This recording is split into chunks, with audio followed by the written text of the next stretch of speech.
Şair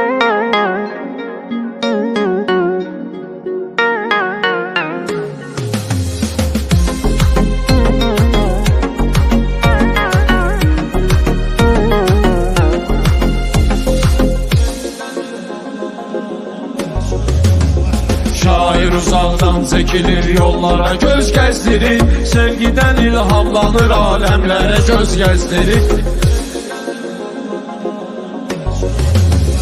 İşığı sönən vaxtı şəhərlə danışan şairəm. Dəli kimi qəm qüssə kədərlə danışan şairəm.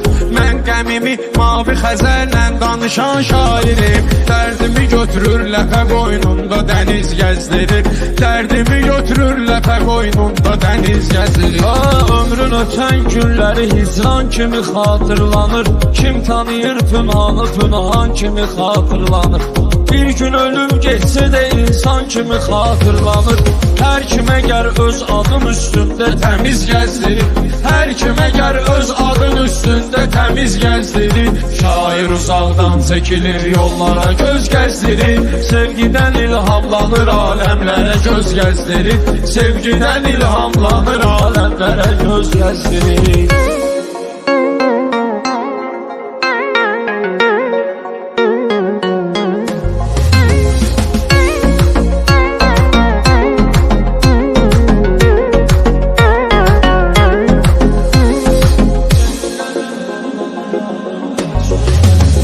Nökər nökərliyini edir, şah ona neymət verir.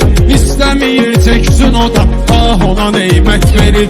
İnsan ayaq tutmamış, Allah ona neymət verir. Ata-ana əllərini tutur, körpəni düz gəzdirir. Ata-ana əllərini tutur, körpəni düz gəzdirir. Zahir olur köz ürəyindən, şəhid olmur genə. Keçsə də bu öz ürəyindən, şəhid olmur genə.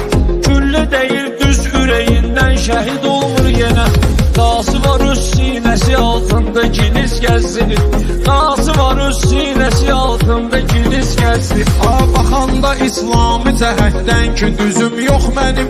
Yalvarım Allaha xəcalətdən üzüm yox mənim. Dosta vəfasızlıq edən dosta sözüm yox mənim. Əl bilə bilmirsə çörək qədrini diz gəzdirir. Əl bilə bilmirsə çörək qədrini diz gəzdirir. Şair uzaqdan çəkilir yollara, göz gəzdirir.